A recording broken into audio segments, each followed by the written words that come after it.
자, 이번 주에는 신명기를 지나서 여호수아에 들어가게 됩니다. 1세대 지도자인 모세가 죽고 그의 비서 역할을 하던 여호수아가 리더십을 승계하죠. 그리고 드디어 하나님이 약속하신 땅 가나안을 정복하면서 땅을 하나하나 차지하는 이야기가 여호수아서입니다. 그런데 이 책의 초입에서 우리는 아주 흥미로운 이야기 하나를 만납니다. 우리가 읽은 2장의 스토리입니다. 1장에서 모세가 죽고 나자 하나님께서 바로 말씀하세요. 이제 모세가 죽었으니까 백성을 데리고 요단강을 건너가라, 이렇게 명령하시고, 그 명령을 따라서 이제 3일 후면 요단강 후에 진입할 거라고 1장 11절을 보면 여호수아가 그렇게 말하고 있습니다. 사흘 안에 요단강을 건널 것이다, 그렇게 말해요. 그리고 3장으로 가면 1절과 2절에서 그 말 그대로 여호수아는 시딤을 지나서 요단강가에 이르러 3일 지나 이제 드디어 강을 건널 때가 왔음을 선포하고 있습니다. 3장 2절 보면 사흘 후에 관리들이 진중으로 두루 다니며, 이렇게 말해요. 그러니까 2장의 이야기가 아니면 곧바로 이 스토리가 연결이 될 것 같은데 중간에 어떤 또 다른 이야기를 하나 집어넣은 것 같은 그런 스토리가 2장에 있다는 것입니다.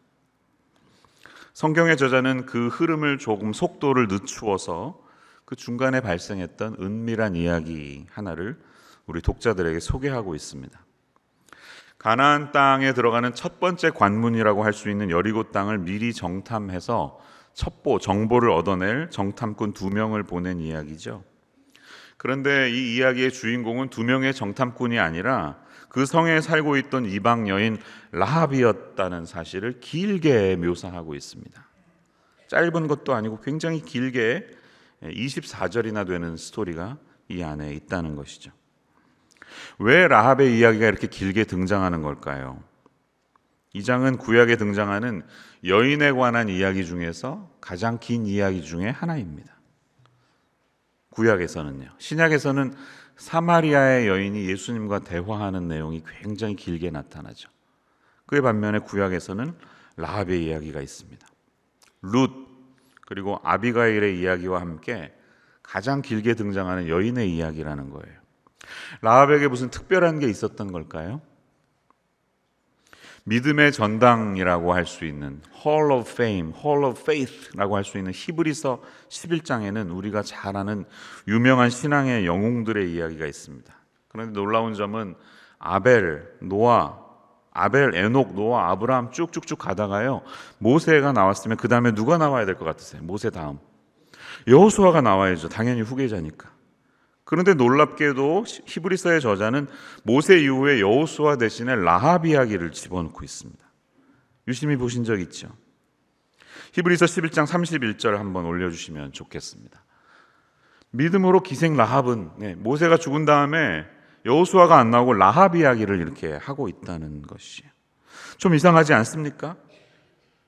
아브라함, 사라, 이삭, 야곱, 요셉, 모세 이후면 당연히 여호수아야 하는데 왜 라합이 여기 들어가 있을까요? 히브리서의 저자는 무슨 근거로 모세의 리더십을 계승해야 하는, 그리고 많은 책의 분량을 차지하는 여호수아 대신에 이방 여인 라합을 대신 넣었을까요? 오늘 그 원인을 본문 2장을 좀 자세히 살펴보면서 하나님께서 주시는, 우리에게 주시는 주님의 교훈을 붙들 수 있는 이 시간 되기를 소망합니다. 2가지 아웃라인으로 함께 보겠습니다. 첫 번째로 우리가 기억해야 될 사실은 이겁니다. 하나님은 믿음을 과감히 행동으로 옮기는 사람들을 기뻐하신다는 사실이에요. 우리의 신앙 고백은 행동으로 이어져야 한다는 것입니다. 민수기를 읽으시면서 13장, 14장을 관심 있게 읽으셨죠. 가데스 바네아 사건, 12명의 정탐꾼이 가나안 갔다 왔다가 10명이 나쁜 리포트를 하고 2명만 긍정적인 리포트를 하면서 사람들이 광분해서 난리가 났고, 그것을 계기로 광야 생활이 39년이나 더 지속이 됐다는 얘기죠.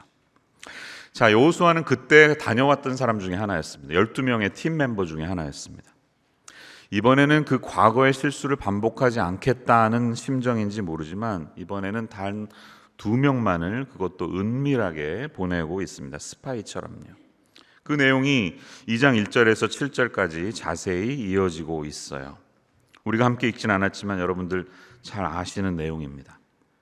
그런데 은밀하게 잘 정보를 파악해서 왔으면 했는데 기대와는 다르게 들어가자마자 발각이 되네요. 아마 눈에 띈 것 같아요. 그리고 이 기생 라합의 집에 들어가는 것이 누군가의 눈에 들어왔는지 바로 여리고 왕에게 이 정보가 전해집니다. 그러니까 왕이 가만히 안 있죠. 이 낯선 사람들이 누군지 찾기 위해서 정보원들을 보내서 똑똑똑 문을 두드려서 방금 전에 들어왔던 두 사람들 내놓으라고 이렇게 하는 것입니다. 자, 우리가 너무 잘 아는 스토리예요. 근데 이제 성경은 이 라합이 기생이었다고 번역하고 있는데요. 정확히 표현하면 히브리어 조나라고 하는 단어는 몸을 파는 사람입니다. 창녀라는 말입니다. 다른 예외가 없습니다. 한글의 기생 그러니까 좀 이미지가 그런데 정확히는 모든 영어 성경도 다 예외 없이 창녀라고 번역하고 있습니다.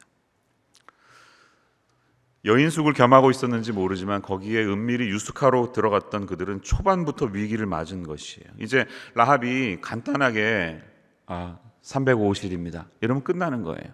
게임 끝입니다.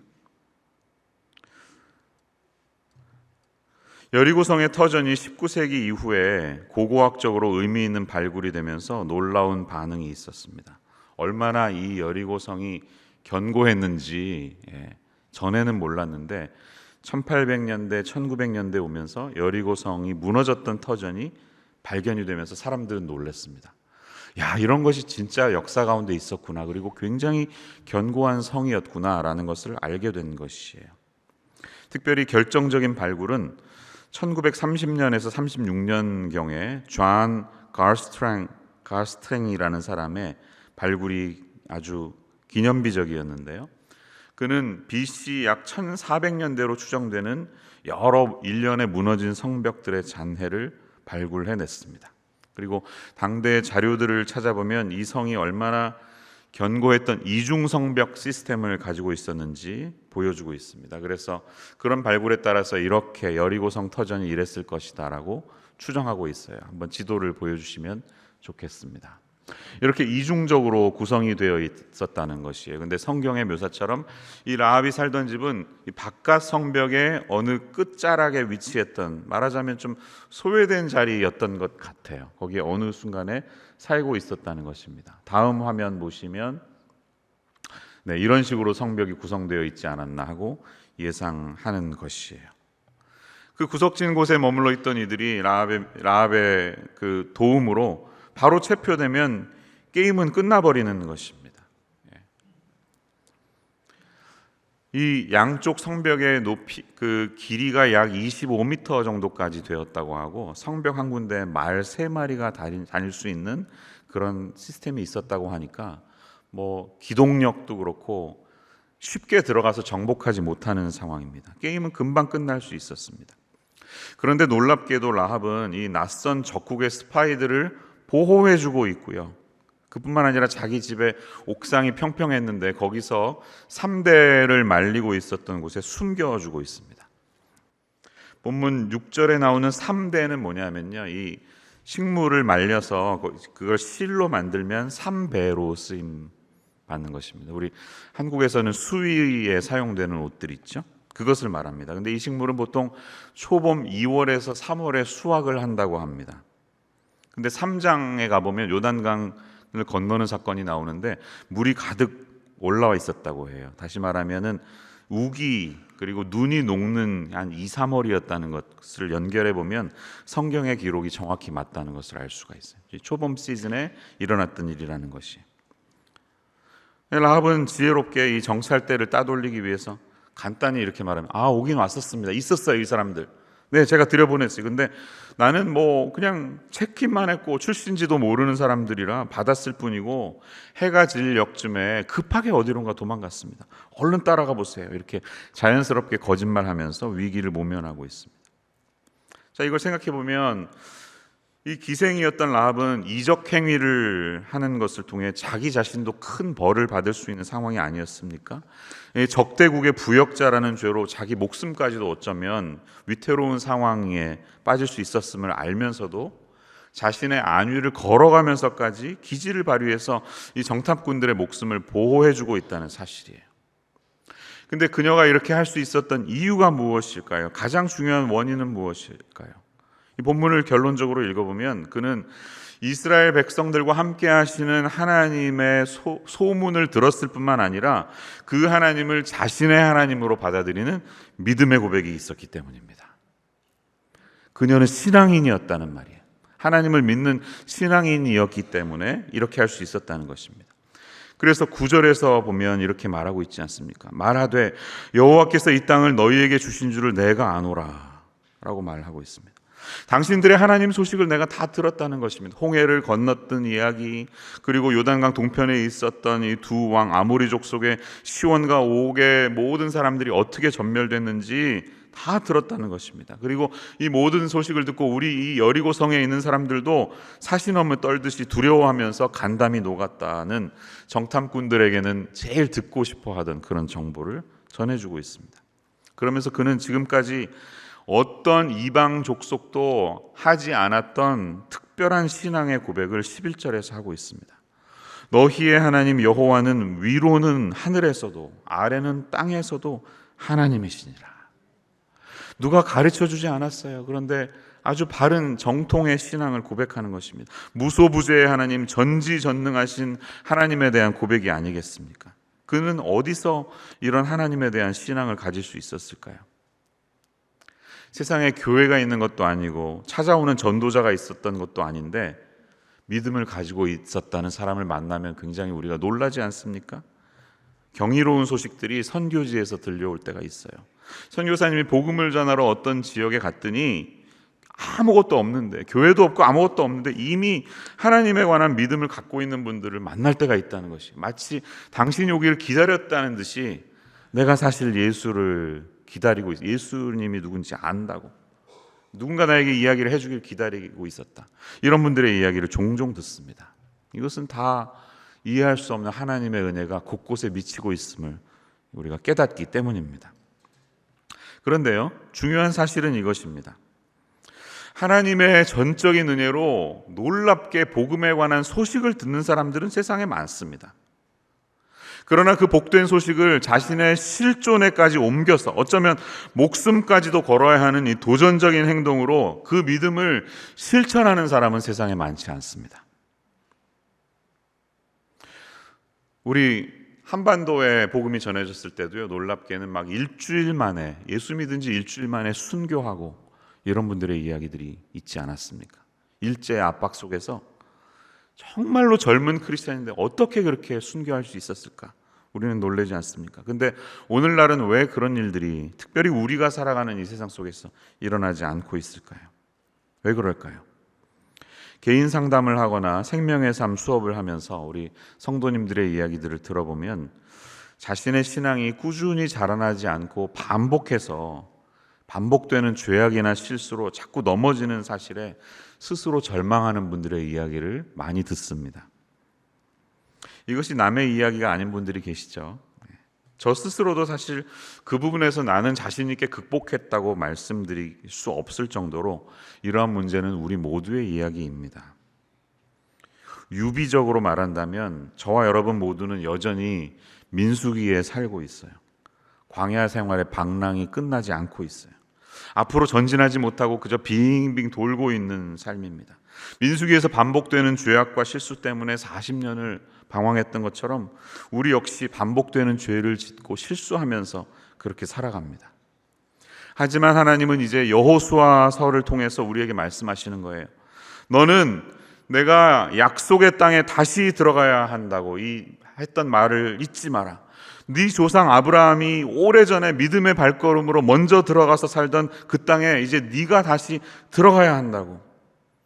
네가 광야에서 경험했던 그 놀라운 하나님의 기적과 약속들을 신뢰하면서 이제는 너의 힘으로 싸우는 것이 아니라 너를 위해, 너를 대신해 싸우시는 하나님께 순종하는 것만 남았다고. 순종하면서 약속의 땅에 걸어서 들어가라, 이렇게 우리에게 말씀하시는 겁니다. 비유적으로 생각해 보면 우리 모두는 가나안 땅에 들어가는 것이 마치 최종적인 천국에 입성하는 것으로 흔히 생각할 때가 있습니다. 하지만 그것은 엄밀히 보면 사실이 아닙니다. 왜? 가나안 땅에 들어갔지만 여전히 싸워야 할 전투가 이스라엘 백성들을 기다리고 있지 않았습니까? 그런데 완성된 천국에는 전투가 더 이상 없습니다. 싸울 필요 없습니다. 오직 평화만이 있습니다. 가나안 땅에는 그 땅을 차지하고 있었던 거주민들이 그곳에서 저항하고 있죠. 적어도 7개의 부족들이 하나님의 심판을 기다리면서 저항하고 있습니다. 하지만 우리가 들어갈 천국에는 전투도 없지만 우리를 기다리고 있는 적들도 없습니다. 천국에는 우리를 방해하는 어떤 방해 세력이 없습니다. 하지만 가나안에서는 여전히 방해 세력들과 전투를 벌여야 합니다. 그러나 천국에서는 승리만 있고 패배는 없죠.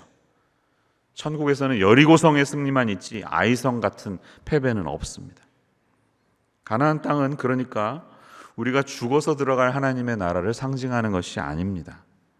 여호수아서는 우리의 현재의 삶에서 경험하고 있는 이 땅 가운데 임하신 하나님의 나라가 어떻게 실현되어야 하는지에 대한 이야기입니다. 그러므로 우리는 가나안 땅에서 전과는 분명히 달라져야 할 자세가 있다는 것이에요. 민수기와는 분명히 달라져야 합니다. 지금까지 광야에서 그리고 요단강 동편에서는 여러 시행착오를 거치면서 수많은 실수, 자신의 죄성을 그 실수를 통해 깨달았다면, 그리고 그 가운데서도 공급해 주시는 하나님을 경험했다면, 이제 여호수아에서는 서편으로 전진하면서는 그 믿음을 실천하라는 거예요. 네가 순종하면서 걸어가면 하나님이 대신 일하신다는 것이에요. 그들이 위대했기 때문에 승리했던 게 아니었잖아요. 하나님이 승리자가 되셨기 때문에 그들은 그냥 성을 돌았을 뿐이잖아요. 이것을 삶에서 한번 경험해 보라는 것입니다.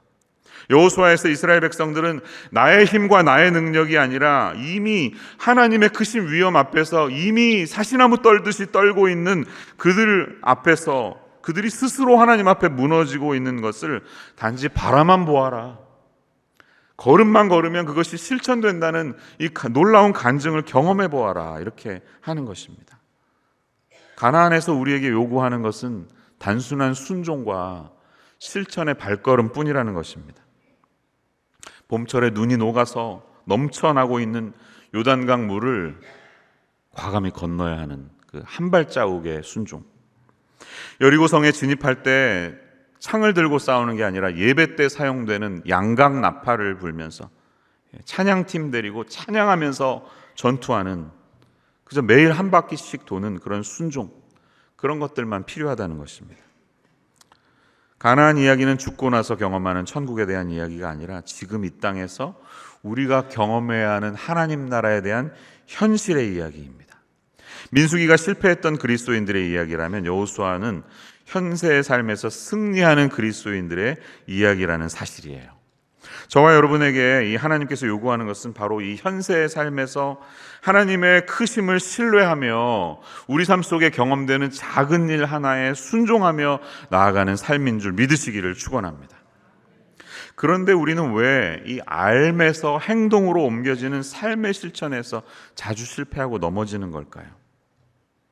아마도 그것은 거기에 따르는 대가를 지불하고 싶지 않기 때문에, 지금 내가 누리고 있는 이 작은 만나와 메추라기가 너무 좋아 보이기 때문에, 편안해 보이기 때문이 아니겠습니까?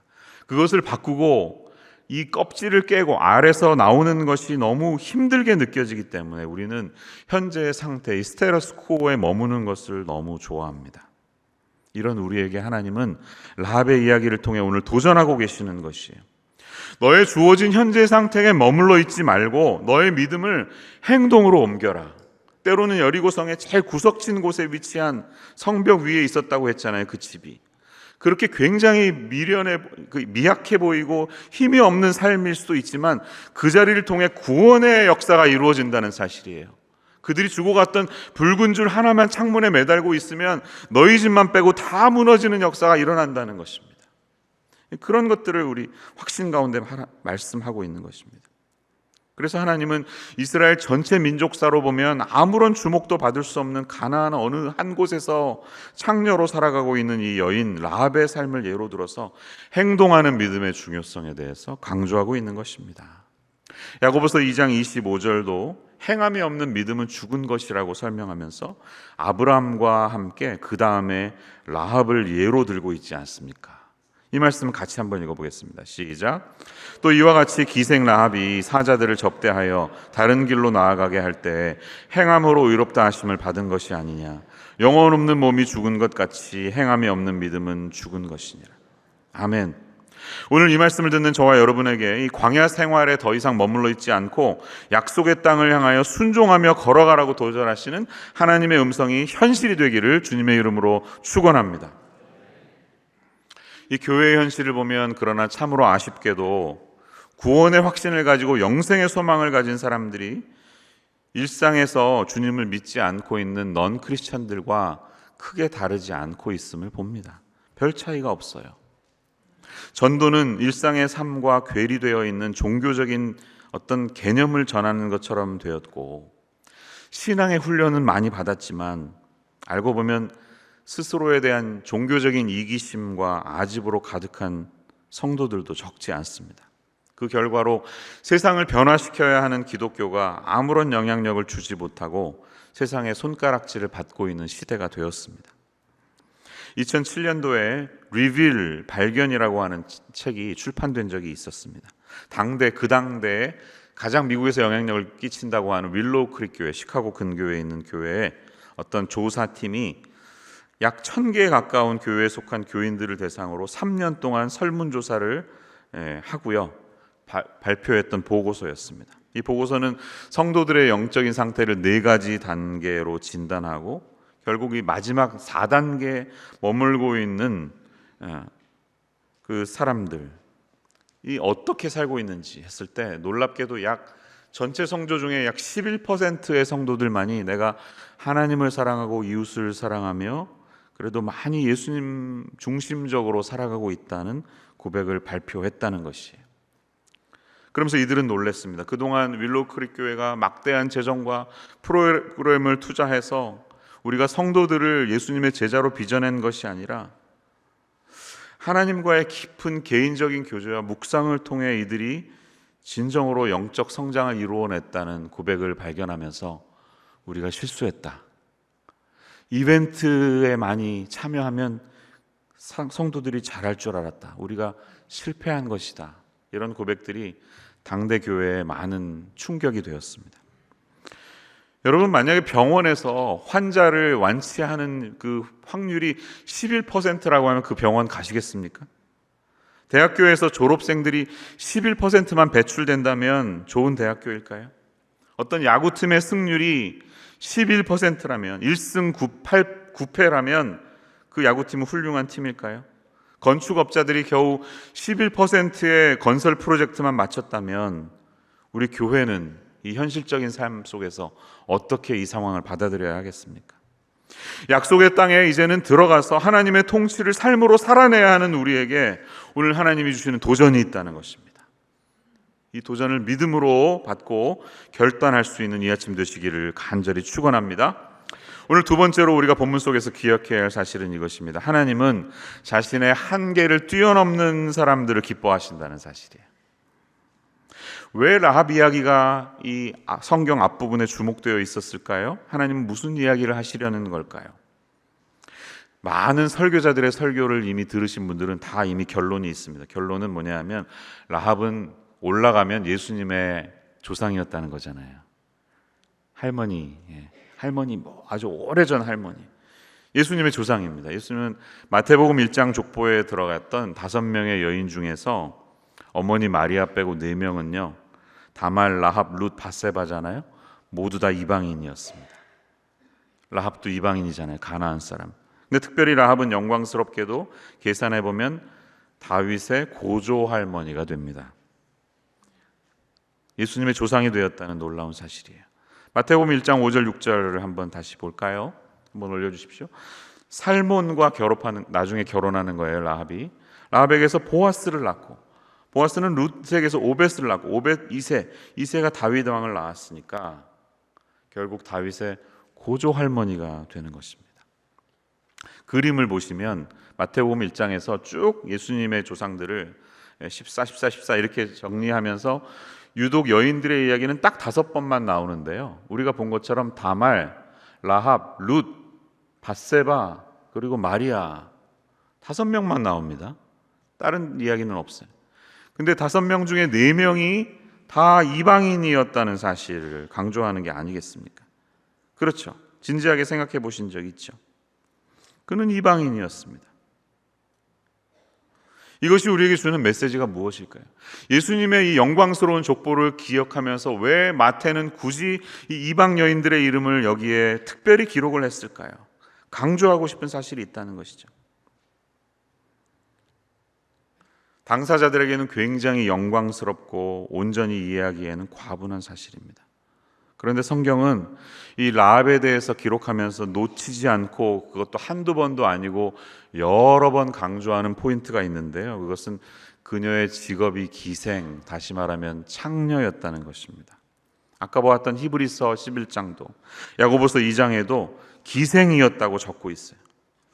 좀 생각해 보면 지나치지 않겠습니까? 만약에 저에게 그런다면 굉장히 상처받을 것 같아요. 라합에 대한 언급이 적어도 8번 나오는데 8번 중에 5번은 기생이라고 적고 있어요. 아니, 한 번만 하지, 1절만 하지. 왜 도돌이표 자꾸 하는 거예요? 돌림 노래 부르고 있어요. 기생 라합 이러면서 상처가 될 것 같아요. 상처에 소금 뿌리는. 특별히 믿음의 전당이라고 하는 히브리서 11장에서도 놓치지 않고 굳이 그 장면에서 기생이라고 명명하고 있지 않습니까? 이런 이유 때문인지 우리는 성경에서 가져와서 딸의 이름을 지어줄 때 사라, 레이첼, 아비가일, 에스더, 룻이라고는 하지만 라합은 한 번도 못 봤어요. 여러분의 딸 중에 라합 혹시 있습니까? 그런 부모님은 대단한 겁니다. 왜 그래요? 고구마 10개 먹은 듯한 부담이 있기 때문이죠. 직업이 뭔 줄 아니까 차마 그렇게 이름을 못 지는 겁니다. 근데 하나님은 어떤 분이십니까? 예수님의 족보에 등장하는 이 영광스러운 여인들 중에 4명이 다 이방인이었다는 것이에요. 다말, 유다의 며느리입니다. 어떻게 임신했는지 아시잖아요. 시아버지를 유혹해서, 창녀인 것처럼 유혹해서 결국은 자식을 낳았고, 그 자식 중에서 베레스가 나오고 다윗의 조상이 되는 것 아닙니까? 가나안 여인이었습니다. 라합, 기생입니다. 룻, 모압 땅에 살던 이방인이었습니다. 시어머니 나오미를 잘 만나서 영광스러운 자리를 차지했죠. 보아스와 결혼하는 사람이에요. 밧세바, 해족속이었던 우리아의 아내였습니다. 유대인이 아니었어요. 우리에게 주는 메시지가 뭘까요? 하나님이 이끌어 가시는 구원은 우리의 통념이나 우리의 기준과는 많이 다르다는 사실이고요. 하나님 앞에서 자신의 죄로 인한 얼룩 때문에 그 스테인이 많은데 그 얼룩 때문에 쓰임받지 못할 사람은 이 세상에 없다는 말씀입니다. 할렐루야. 저와 여러분의 인생에 어떠한 얼룩이 져 있는지 저는 미처 다 모릅니다. 그러나 하나님은 그것을 다 알고 계십니다. 그리고 그 얼룩 때문에 우리를 포기하거나 절망하지 않게 하시고 그 얼룩을 오히려 바꾸어서 그것이 우리의 매력 포인트로 바꾸시는 분이 하나님이시라는 사실입니다. 영어로 표현하면 스카가 스타로 바뀌는 겁니다. 나의 상처가 별 같은 존재로 바꾸시는 분이 바로 우리 하나님이시라는 사실입니다.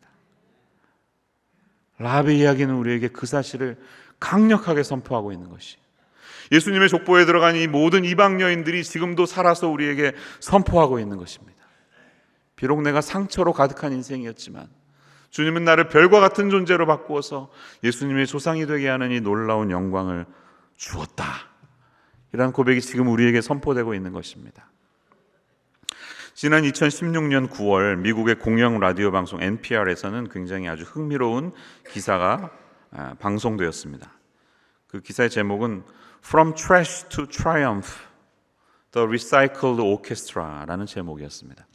파라구아이의 수도는 아순시온인데요. 아순시온의 변두리에 가면 우리 예전에 서울에 난지도가 있듯이 난지도 같은 까떼우라라는 슬럼 지역이 있습니다. 쓰레기 매립장이에요. 사람들은 쓰레기 중에서 그래도 쓸만한 것을 주워서 다시 파는 그런 제일 밑바닥의 인생 사람들의 삶이 거기에 있었습니다. 근데 그 지역에서 발생한 흐뭇한 이야기를 다룹니다. 이 트럭으로 버려진 넘쳐나는 쓰레기 더미 속에서 뭔가를 주워서 다시 살아가는 서민들의 공간이 어느덧 음악이 넘쳐나는 곳으로 바뀌었다는 것이에요. 환경운동가였던 파비오 차베스라는 분은 음악을 전공한 분인데 그 지역에 취재하러 갔다가 아이들이 아무것도 하지 않고 쓰레기를 줍는 것을 보면서 자신이 갖고 있는 음악적인 달란트를 발휘해서 거기에서 오케스트라를 만듭니다. 그래서 기증을 받는데 악기가 떨어졌어요. 아이들 지원자가 너무 많으니까 악기가 비싸고 어떻게 할까 하다가 그 동네 아주 손재주가 있는 유명한 사람 하나를 만나요.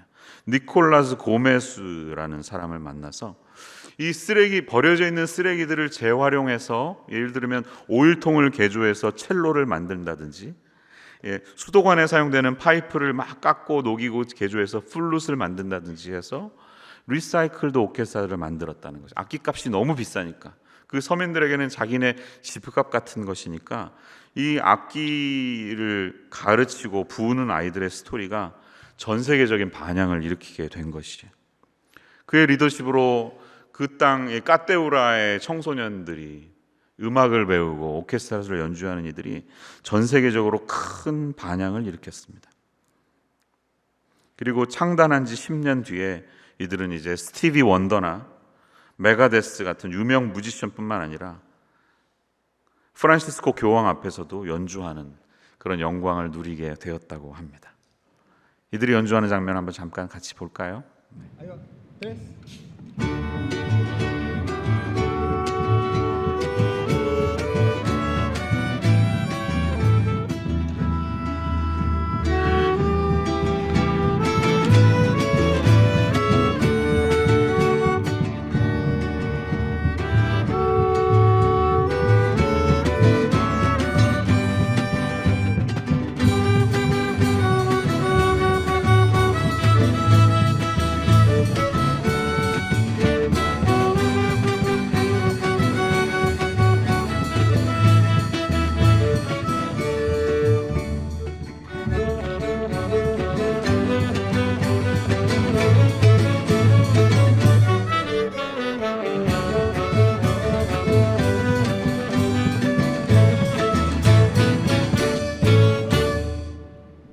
박수 한번 해야 될 것 같죠?